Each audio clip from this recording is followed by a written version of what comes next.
د نړۍ پټ قدرتونه، آیا موږ واقعا خپلواک یو؟ NWO دا یوه له تر ټولو جنجالي تیوریو څخه ده چې وایي د نړۍ یو محدود شمېر شتمن او قوي خلک غواړي ټول حکومتونه، اقتصادونه او حتی خلک کنټرول کړي.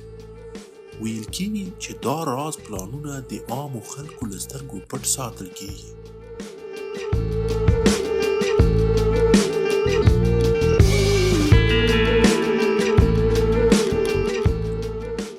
په نننۍ ویډیو کې به موږ د نیو ورلډ آردر یا NWO په پروژې باندې یو څه نظر واچوو.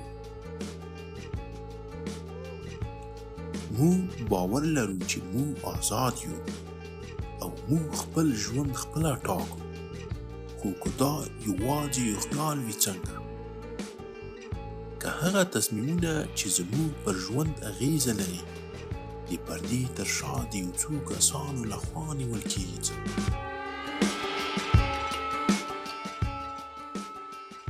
نن موږ هغه حقایق افشا کوو چې د نړۍ مشرانو له تاسو پټ کړي. نن به تاسو پوه شئ چې څوک واقعا نړۍ اداره کوي.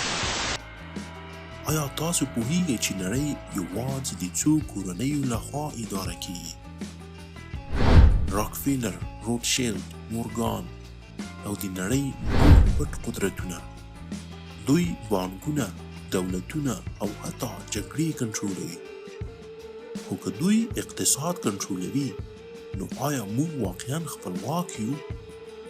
که دوی وغواړي د یوه هیواد اقتصاد ورانولی شي، که دوی وغواړي د یوه کس ژوند وربربادولی شي.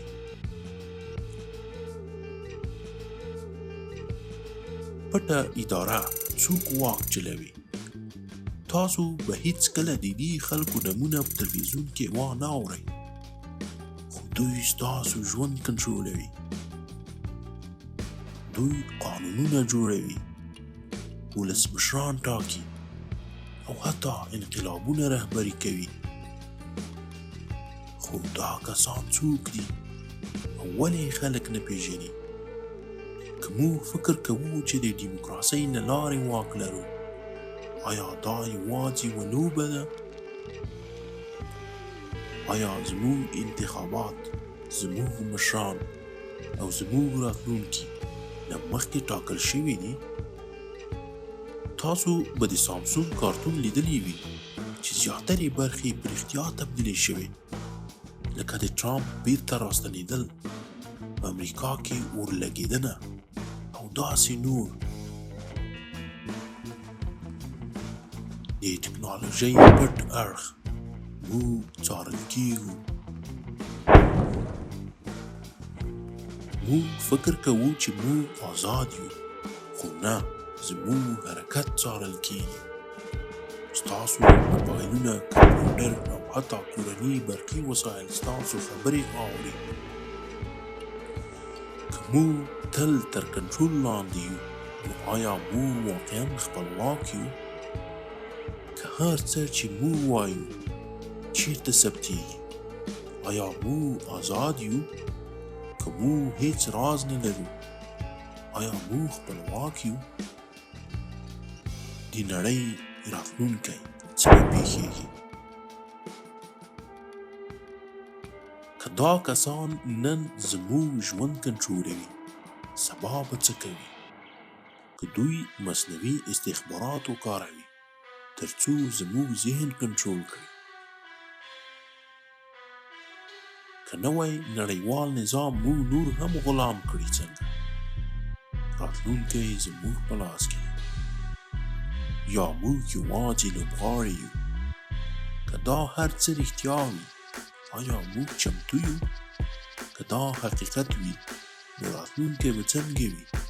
که ته فکر کوي چې دا یوازې یوه افسانه ده، بیا ولې دا حقایق پټ ساتل کېږي؟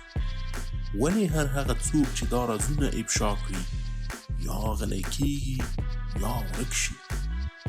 که دا حقیقت وي، نو نړۍ چیرته روانه ده؟ حقیقت زموږ مخې ته دی، خو موږ یې نشو لیدلی.